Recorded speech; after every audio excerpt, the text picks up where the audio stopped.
Hey, what's up, y'all? Pastor Dallas here. Pardon me, with today's Real Talk from the Heart. Today's Real Talk comes from the book of Mark, chapter 14, verses 3 through 9. Mark 14, 3 through 9. And let me read this passage to you. It says, "And being in Bethany at the house of Simon the leper, as he sat at the table, a woman came having an alabaster flask of very costly oil of spikenard. Then she broke the flask and poured it on his head.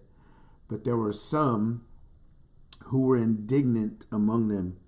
It says, "and said, why was this fragrant oil wasted? For it might have been sold for more than 300 denarii and given to the poor." And in this phrase right here is what stuck out to me. And they criticized her sharply. And I want to talk about that this morning. But Jesus said, "Let her alone. Why do you trouble her? She has done a good work for me. For you have the poor with you always, and whenever you wish to, you may do good to them. But me you do not have always. She has done what she could.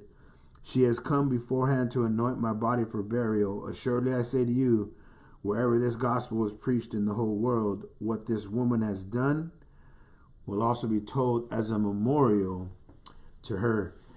Again, just thinking about this phrase here, they criticized her sharply. It had me thinking about just unjust criticism and how, man, it's a reality in life. Right? If you haven't faced unjust criticism yet, you will at some time in your life.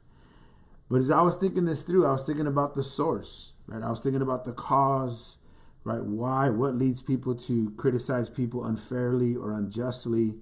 And I think there are some hints here. It says here, but there were some who were indignant among themselves. Among themselves, they were indignant.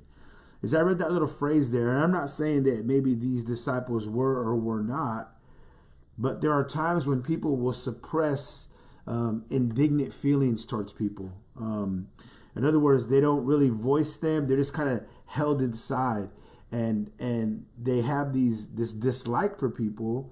And so then when they see them do things, they criticize them over it. And usually people who suppress, right, indignant feelings and then come to the point where they choose to, you know what, I'm going to voice this. They like to share that dislike with people. And so next thing you know, you have people who find themselves unjustly criticizing other people only because they've heard somebody else do it.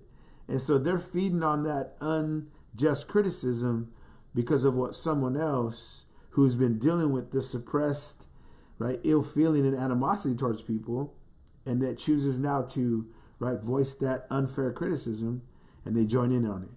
So that's the first thing I saw about this, man. It says they were indignant. They were indignant.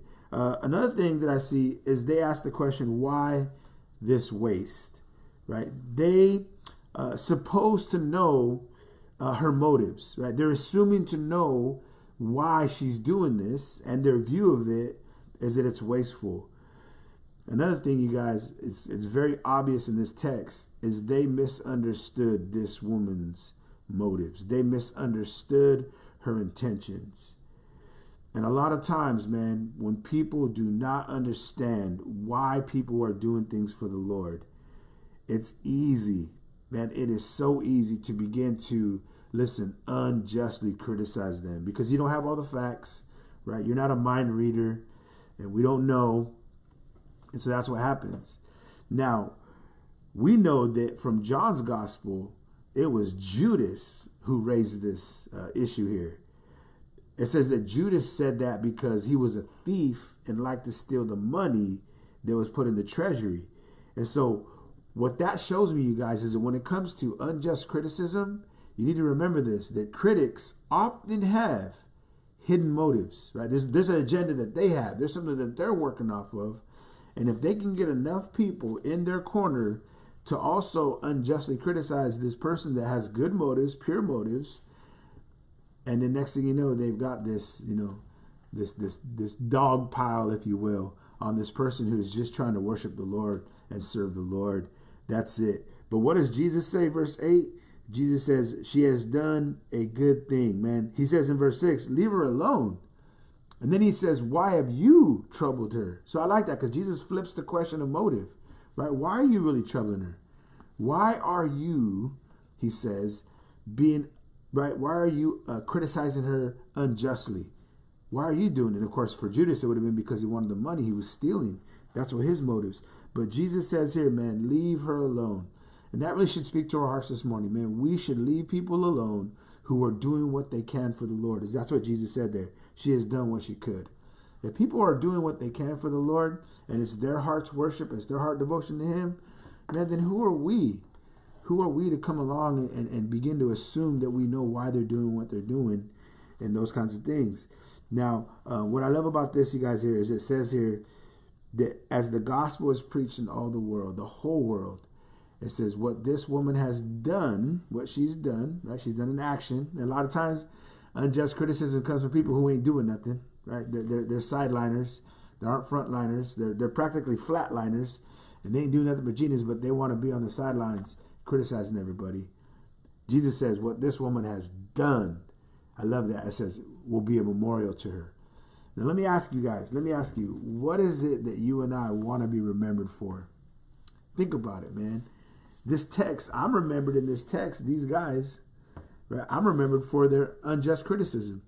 That's what I remember about them in this particular passage, that they criticized her sharply, unfairly. Listen, is that how you want to be remembered? Is that how we want to be remembered? Do we want to be remembered as people who went around criticizing other people's worship and devotion to God? Is that how we want to be remembered? Listen, some people's brand of Christianity, that's all they're known for. They're known for being against this group and this thing and that thing. And that's their whole thing. That's all they're known for as a church or as a Christian. But how do you and I want to be remembered? Beloved, I hope that you and I would want to be remembered as someone who gave the Lord their best, who gave the Lord their all. It says that she brought a very costly sacrifice to the Lord. Listen, that should be our lives, that we give the Lord the best of our lives for the rest of our lives, right? Because he's worthy. And we're not going to really bother with what people are saying, right? Criticizing, assuming to know why we're doing what we're doing. Man, let them talk. Let them talk. You just keep giving the Lord your best, because that's how we want to be remembered as Christians, and not as someone who just went around, right, unjustly or unfairly criticizing other people, not having all the facts. The Lord loves you. I love you too. Praying for you. Asking that you please be praying for me as well today. And again, I want to thank you for tapping into these videos. Thank you for tapping in for some real talk from the heart today. I hope you'll catch me on the next video. God bless y'all.